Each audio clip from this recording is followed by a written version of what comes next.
اللہ رب العالمین کا ارشاد ہے، اور اے نبی اگر تجھ سے پوچھیں روح کے بارے میں تو تم کہہ دو کہ وہ تو میرے رب کے حکم سے ہے۔ اور میں نے تھوڑی سی خبر دی، یعنی حضرت محمد صلی اللہ علیہ وآلہ وسلم کے آزمانے کو یہود نے آپ سے پوچھا، سو اللہ تعالیٰ نے بتایا کہ ان کو اتنی سمجھ کا حوصلہ اور صلاحیت نہیں، اور اس سے قبل کسی پیغمبر کی امت نے ایسی باتیں نہ پوچھی تھی۔ خیر، بس اتنا ہی ان لوگوں کا جاننا کافی ہے کہ اللہ تعالیٰ کے حکم سے ایک چیز بدن میں آ پڑی، وہ بدن زندہ ہو گیا، اور جب وہ چیز اللہ تعالیٰ کے حکم سے اس بدن سے نکل گئی تو وہی بدن پھر دوبارہ مردہ ہو گیا۔ اور یہ بھی ایک تفسیر کا مضمون ہے۔ اور اے نبی محمد صلی اللہ علیہ وآلہ وسلم، اگر یہ کافر لوگ تجھ سے سوال کریں اسکندر ذوالقرنین کا تو انہیں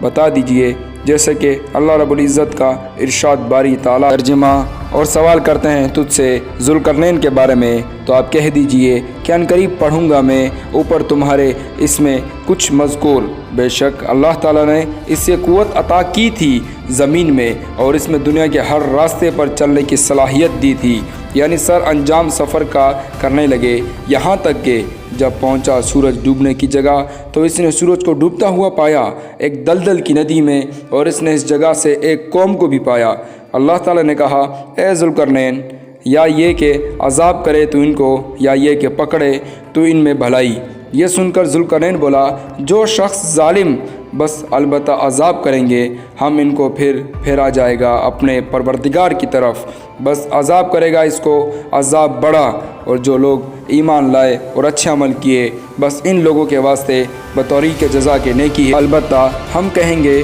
اس کو اپنے سے کام آسان۔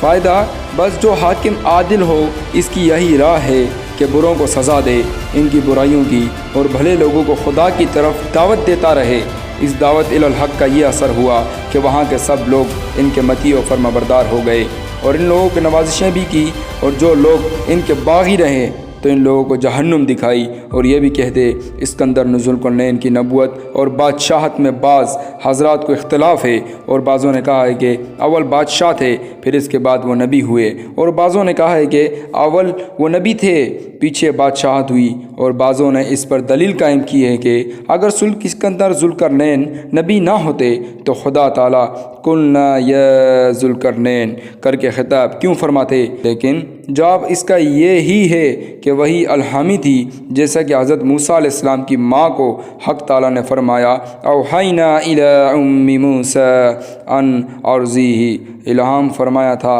بواسطہ حضرت جبرائیل علیہ السلام کے، اور ان کو بادشاہی تھی مشرق سے مغرب تک، اور تمام راہ ملک کی سمجھائی تھی مشرق اور مغرب اور مختلف جزائر اور دیگر شہروں میں جا کر خلق خدا کو خدا کی دعوت پہنچایا، یہاں تک کہ زمین مغرب میں جہاں آفتاب غروب ہوتا ہے جا پہنچے۔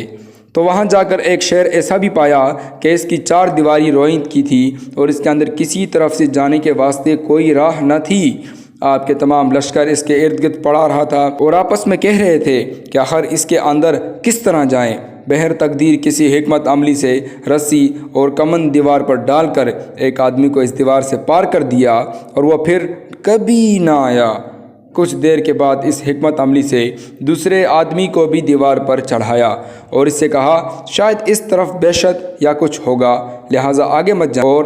ہم کو خبر دو تاکہ ہم کو معلوم ہو کہ اس کے پیچھے کیا ہے۔ لیکن باوجود اس تاکید کے وہ بھی پھر کبھی بھی واپس نہ آیا۔ یہ کیفیت حال دیکھ کر اسکندر ذوالقرنین نے سمجھا کہ جس کو بھی بھیجوں گا وہ واپس نہیں آئے گا، بس ملک کی حد بنا کر واپس مشرق کی طرف چل دیے۔ چلتے چلتے ایک جزیرے میں جا پہنچے، وہاں بھی ایک شہر آباد دیکھا، لیکن بغیر کسی کشتی کے وہاں جانا بالکل محال تھا، اور اس جگہ پر دانا یا عقل مند اور حکیم تھے۔ جب لوگوں کو اس شہر میں آباد تھے اسکندر ذوالقرنین کی آنے کی خبر پہنچی تو انہوں نے تمام کشتیاں جزیرے سے چھپا دی۔